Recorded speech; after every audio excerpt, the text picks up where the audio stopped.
आहे तू तू काळजीच करू नको. तिथं दिलेला उमेदवार मी आज तुला सांगतो की निवडूनच आणून दाखवेल.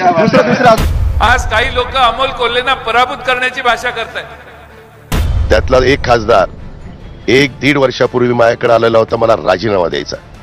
त्या खासदाराला उमेदवारी मी दिलेली आहे. त्या खासदाराला निवडून आणण्याच्या करता जीवाचं रान मी आणि दिलीप वळसे पाटलांनी केलेलं. ज्या शिवछत्रपती शिवाजी महाराजांना आणि संभाजी महाराजांना घरोघरी पोहोचवणारे जे अमोल कोल्हे आहेत त्यांचे पराभव करणं मित्रांनो एवढं सोपं नाही. परंतु त्याच्यातल्या एका खासदारांनी जर 5 वर्ष मतदारसंघात लक्ष दिलं असतं तर खूप बरं झालं असतं. त्यातला एक खासदार 1-1.5 वर्षापूर्वी माझ्याकडे आलेला होता मला राजीनामा द्यायचा. त्या खासदाराला उमेदवारी मी दिलेली आहे. त्या खासदाराला निवडून आणण्याच्या करता जीवाचं रान मी आणि दिलीप वळसे पाटलांनी केलेलं आहे. त्यांना खासगीत असं बोलवा आम्हाला समोरासमोर. आता त्यांचं चाललेलं आहे सगळं. परंतु ते मधल्या काळामध्ये 6 विधानसभा मतदारसंघात फिरत नव्हते.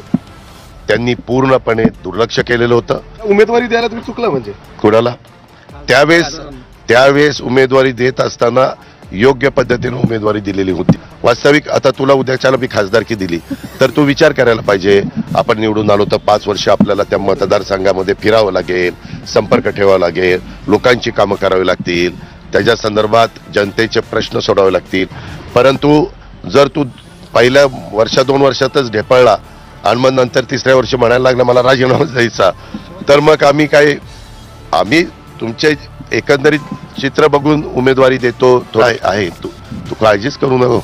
तिथं दिलेला उमेदवार मी आज तुला सांगतो की निवडूनच आणून दाखवेल. कोल्हेंनी काय केलं? अमोल कोल्हेंनी लोकसभेत किती काम केलं? अमोल कोल्हेंनी देशातले प्रश्न किती मांडले? अमोल कोल्हेंनी बैलगाडा शर्यतीसाठी इथं भाषण करण्याच्या ऐवजी दिल्लीमध्ये कशी भाषण केली आणि त्याला न्याय मिळवला? हा सगळा इतिहास तुमच्या सगळ्यांच्या डोळ्यासमोर आहे.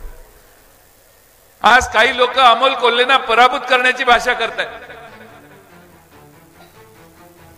ज्या शिवछत्रपती शिवाजी महाराजांना आणि संभाजी महाराजांना घरोघरी पोहोचवणारे जे अमोल कोल्हे आहेत त्यांचे पराभव करणं मित्रांनो एवढं सोपं नाही.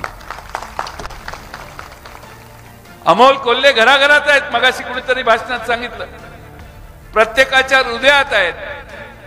मी माझ्या डोळ्याने मागच्या लोकसभेला बघितलं अमोल कोल्हे पुढे चालत होते आणि सगळे अमोल कोल्हे साहेबांना इतक्या आदबीनं भेटायचा प्रयत्न करत होते. प्रचंड मोठ्या प्रमाणात लोकांचा ऍक्सेप्टन्स त्यावेळी होता. आता तर काम उभं राहिलेलं आहे. महाविकास आघाडीच्या वतीनं आजपासून शेतकरी आक्रोश मोर्चाची सुरुवात झाली. शिरूरचे खासदार अमोल कोल्हे यांच्या नेतृत्वात जुन्नर येथे छत्रपती शिवाजी महाराजांच्या पुतळ्याला अभिवादन करून या मोर्चाला प्रारंभ झाला. या मोर्चापूर्वी उपमुख्यमंत्री अजित पवार यांनी अमोल कोल्हे यांच्यावर निशाणा साधत येथून आपला उमेदवार निवडून आणण्याचा प्रण केला. त्यामुळे या मोर्चाला महत्त्व आलं होतं. दरम्यान पहिल्या दिवसाच्या मोर्चानंतर राष्ट्रवादी काँग्रेसचे प्रदेशाध्यक्ष जयंत पाटील यांनी माध्यमांशी संवाद साधला. यावेळी त्यांनी पुन्हा एकदा अजित पवार यांना डिवचलं आहे.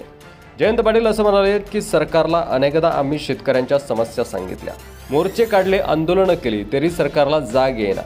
कांदा निर्यात बाबतीत केंद्रानेच अडचण केलेली आहे आणि म्हणून खासदार अमोल कोल्हे रस्त्यावर उतरले. अजितदादांनी हा मोर्चा पर्सनली घेऊ नये. केवळ त्यांच्या मतदारसंघातीलच नव्हे तर राज्यातील शेतकऱ्यांचा हा प्रश्न आहे. खरं तर आघाडी सरकारच्या काळात असे मोर्चे निघाले तर त्या नेत्याला बोलावून घेतलं जायचं, पण आता मोर्चे काढणाऱ्यांना टार्गेट केलं जातं. अजितदादा पालकमंत्री आहेत. त्यांनी उगाचच पालकमंत्री पद घेतलं नाही. ते त्यांच्या माणसांना निधी देणारच. महाविकास आघाडी काळातही असे आरोप झाले होते. त्यावेळी आरोप करणारे आणि आता आरोप करणारे सगळे मांडीला मांडी लावून बसलेले आहेत. चंद्रशेखर बावनकुळे यांना या मोर्चाच्या निमित्तानं शेतकऱ्यांच्या समस्या सोडविल्या हे पटवून देण्याची संधी होती. मात्र त्यांनी हा मोर्चा व्यवस्थित टॅकल करता आला नाही. शेतकरी आक्रोश मोर्चाच्या पहिल्याच दिवशी बावनकुळे, नितेश राणे बोलू लागले. आणखी 3 दिवस मोर्चा सुरूच राहणार आहे, म्हणजे या मोर्चाचे परिणाम जाणवू लागले आहेत, असा टोला देखील जयंत पाटील यांनी लगावला आहे.